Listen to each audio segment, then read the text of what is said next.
Today's law enforcement officers are on the front lines in the fight against domestic and foreign terrorism. They are called to handle crimes and crisis fueled by severe mental illness, domestic violence, drug addiction, and child abuse. They must confront the harrowing phenomenon of active shooters who indiscriminately harm others.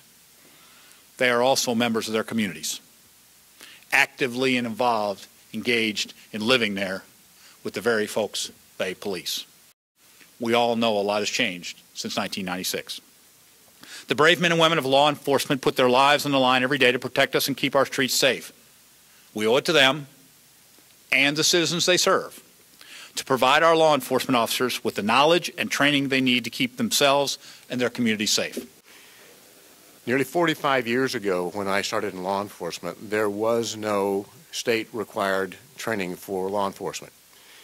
Some of the metropolitan areas had training academies, but there were no state standards. And many officers, like myself, were given a set of car keys and a badge and a gun and told to go forth and do bold things. Unfortunately, many people didn't survive in those days. And I've watched the evolution of law enforcement over the last 45 years as we have gone from one level to another. I've watched the course content change. I've watched the number of hours change. In each case, we've made our profession better. We've made it safer, both for our officers and for our citizens. We are now experiencing the next evolution. I am confident that the Post Commission can and will deliver the charge that the governor has set us in the timeline that's been set forth. Police officers have always been trained in the proper procedures for performing their job. However, it's insufficient just to be procedurally correct. The end result, if it's not justice, misses the mark, regardless of whether it's procedurally correct or not. Justice must always be the end result.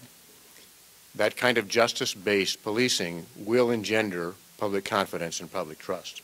You know, well, I know we have officers out there that they welcome training. They enjoy attending training, and again, I feel we all recognize the need that there's a need to change. And again, we started these initiatives over 3 years ago. You can lower the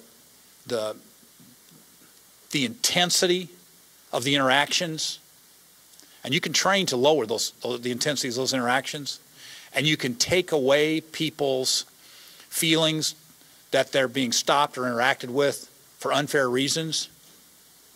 There's a heck of a lot fewer crimes committed, police officers are a lot safer, and we as a society move forward. So all of those are very real areas that are difficult to teach, important that we have research on, but 1996 is a long time ago, and we've learned a lot since then.